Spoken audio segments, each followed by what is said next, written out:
Firefighters work to save a load of toilet paper that was set ablaze in a tractor-trailer fire. And after approving a whites-only church, a small Minnesota town insists they are not racist. Japan is developing wooden satellites in order to cut down on space junk. These are the weird stories for Wednesday on Weird AF News, the only daily weird news podcast hosted by a comedian. Oh yes, guys, I got 3 weird stories from around the world. As usual, I'm glad you're here. Let's do it. Firefighters try to save a load of toilet paper that went up in flames in a tractor-trailer fire. The sacred toilet paper. Here's a quote from the fire chief that tried to save it. "Every toilet paper roll is sacred these days, and we did our best to save what we could." Firefighters worked to save a load of flaming TP, sparked by a semi-truck's mechanical issue over the weekend. The incident occurred in Canmore, Alberta, Canada. According to the media, the semi-truck was traveling along the Trans-Canada Highway near Canmore when the back end of the trailer began to smoke. The unnamed driver then pulled over and called emergency services. Had to save that toilet paper, man. The toilet paper is sacred these days. It's worth its weight in gold, I'd imagine. When the firefighters arrived, the driver was okay, but the back end of the trailer had already gone up in the flames. So crews worked to save the load of toilet paper as best they could. Here's another quote from the fire chief.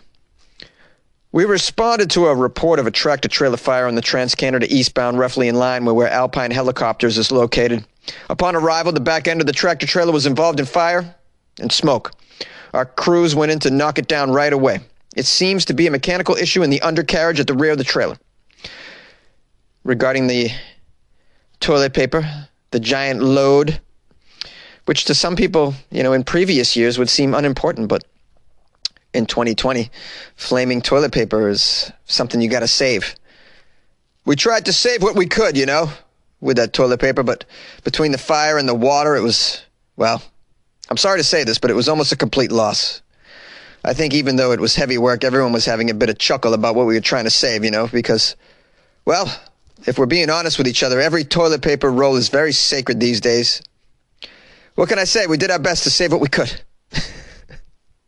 Yeah, I'm looking at a photo of the back end of this truck. It is, well, it's a load of toilet paper. It's a lot of TP, and it's smoky. I'm sure a lot of it, if it wasn't burnt, is now covered in water. So it's the whole thing's got to be unsalvageable, I'd imagine. That's a lot of toilet paper gone to waste. And, as the firefighter said, in 2020, this haul is worth something. I mean, this is the year of the toilet paper, if we're being honest, right? I was given some toilet paper. I was mailed toilet paper in the form of a couple care packages by some listeners of the show, and I'm very grateful. I still have a few rolls left, as a matter of fact. That's an update on my toilet paper situation. Got a few rolls left. I'm doing good. I made it through a good portion of the pandemic using just the toilet paper that was mailed to me through listeners. With the occasional, I had to supplement it occasionally, but for the most part, I've gotten through, and I'm very appreciative of that toilet paper. It's a great gift to give somebody right now. And I think we should have a moment of silence for this Canadian toilet paper that was put to rest on that highway, the Trans-Canada Highway. Okay, that's enough silence for the toilet paper. A whites-only church has been approved for a small Minnesota town, but they claim they're not racist. When the church doors open, only white people are going to be allowed inside. This is the message that the Asatru Folk Assembly in Murdoch, Minnesota is sending after being granted a permit to open a church there and practice their pre-Christian religion that originated in Northern Europe. Ooh, what religion could this be? It doesn't say up top. I'm curious. Clearly, it's only for white people. Despite a council vote officially approving the permit this month, residents are still pushing back against the decision, understandably. Opponents have collected about 50,000 signatures online to stop the all-white church from making its home in this small farming town of only 280 people. Here's a quote from a longtime Murdoch, Minnesota resident, Peter Kennedy. I think they thought they could fly under the radar in a small town like this, but we'd like to keep the pressure on them. Racism? It ain't welcome here. Yes, well said, Peter Kennedy. Many locals say they support the growing population of Latinos here, actually. They have moved here to the area in the past decade because of job opportunities. They support the Latinos. They don't support the church. Somebody in the next town over named Gene had something to say about this whites-only church. Just because the council gave them a conditional permit does not mean that the town and the people in the area surrounding will not be vigilant in watching and protecting our area. Well said, Gene, on her Facebook page.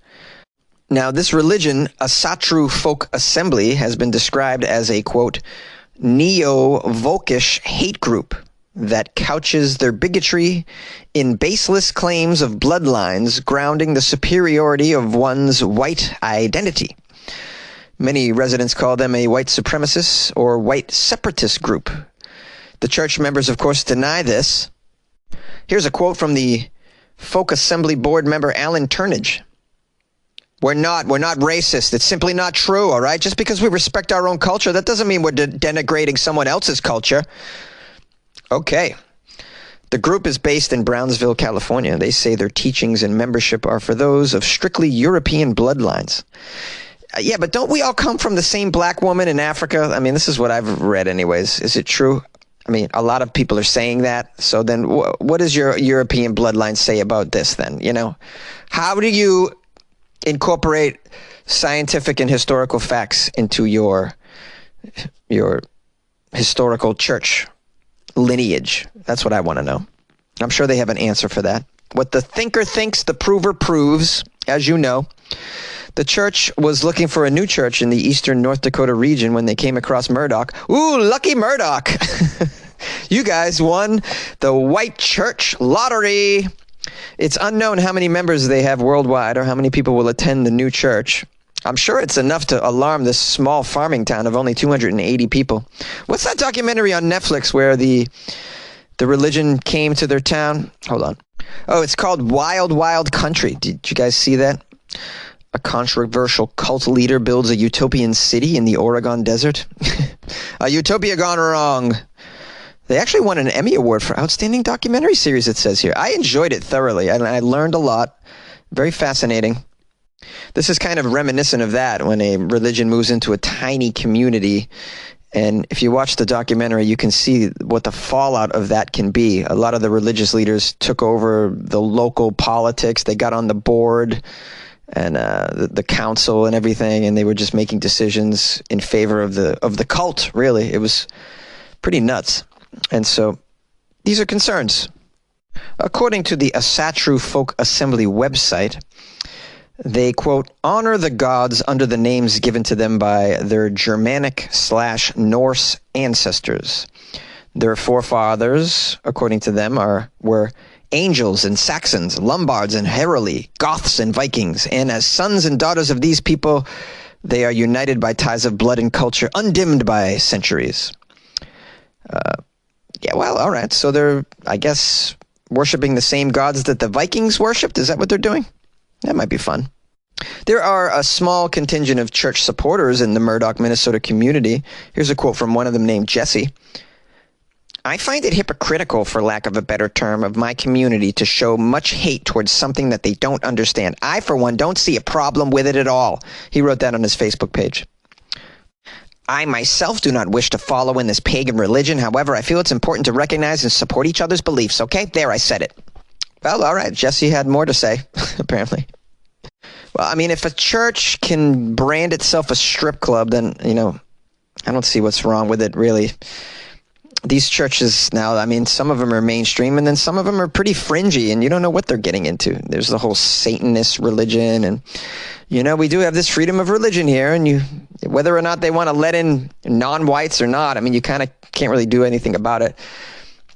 You got to question why they wouldn't allow non-whites in. I mean, it's got to be difficult to find people to follow this weird religion that you have. You know, you're worshiping these Norse gods. It's a little out of the ordinary. You would think that you would want to open your doors to as many weirdos as possible to get them in there, you know. Because how many people really feel comfortable worshiping these unknown gods that are thousands of years old? It just seems like a strange... In other words, your religion isn't popular. Like, let more people in. Let people of all walks of life into your doors. That's how I would do it. Yeah. But then again, I don't run a Norse Viking god religion. Not even on the weekends. I don't know. What do you guys think? Call the show 646-450-2012. You like podcasts? You're listening to my podcast. Maybe you thought to yourself, I'd like to make a podcast. Too difficult. No, not with Anchor. Anchor has free creation tools that allow you to record and edit your podcast from your phone or your computer. Anchor distributes your podcast to Apple, Spotify, Stitcher, and more.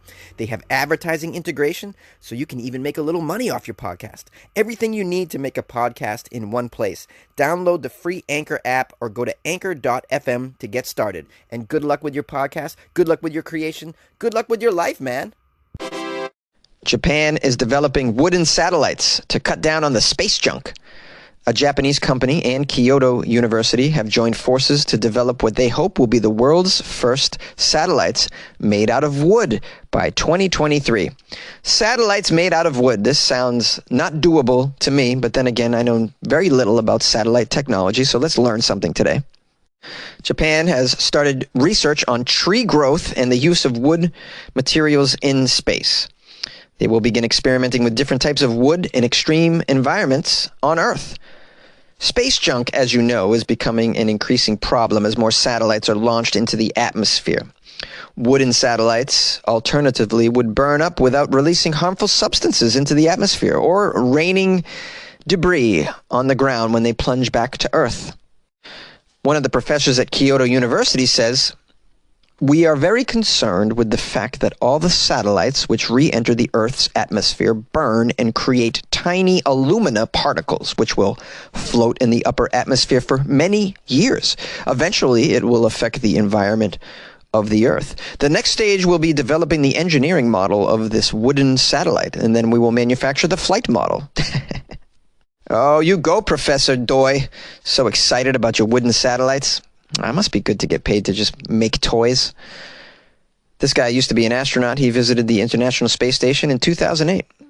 During the mission, he became the first person to throw a boomerang in space. Wow, that's pretty cool. You're the first person to throw a boomerang in space.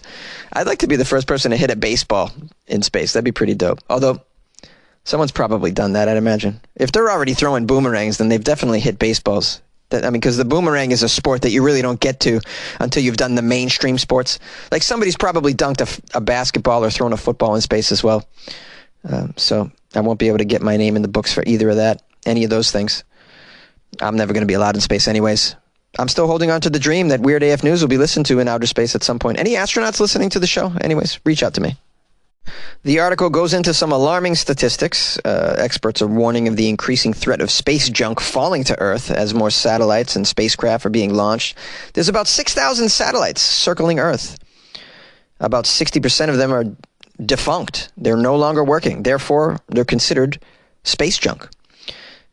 Current research estimates that almost 1,000 satellites will be launched every year this decade, which means that by 2028, there could be about 15,000 satellites in orbit.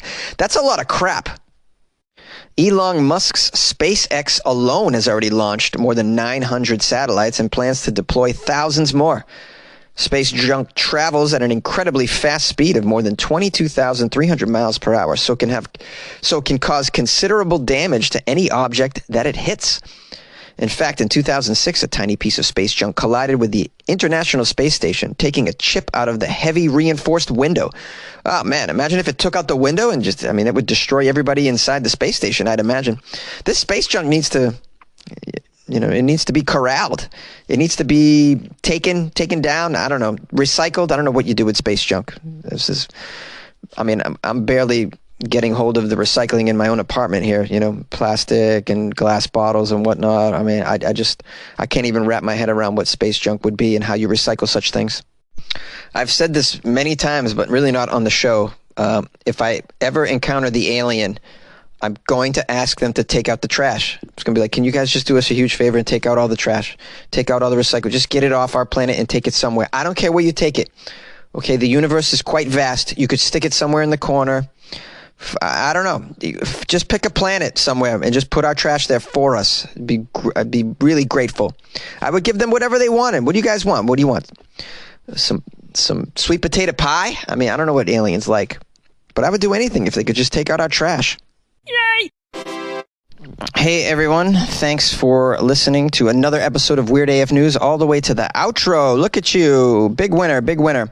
Call the show if you feel like you want to weigh in on any of those stories. Like, is that Minnesota town racist because they approved a whites-only church? That's something we could have, I'm sure, a heated debate over. So call 646-450-2012 if you'd like to give your opinion on that. What else can I say? Oh, follow me on Instagram at FunnyJones. On Twitter, I'm at FunnyJones. You can email me, funnyjones@gmail.com as well. And as always, we have a Patreon. Yes, the Patreon to support the show. It's patreon.com/weirdafnews, or you can go to weirdafnews.com and click on the Patreon link there to join. I've been posting content almost daily on there. And building it up. There's a lot of stuff on there, so you get quite a bit for your money. Extra weird content. If that's what you're into, then you absolutely love it. And it's for as little as $2 a month, which is like buying Jonesy a half a cup of coffee, really. I mean, at these Los Angeles prices.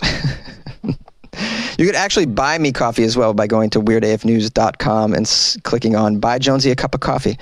It ends up being just like some money that's sent to my PayPal, I believe, but you kind of get the impression that you're buying me coffee. I will spend it on coffee for sure, and I'll give you a nice shout out on the show as well.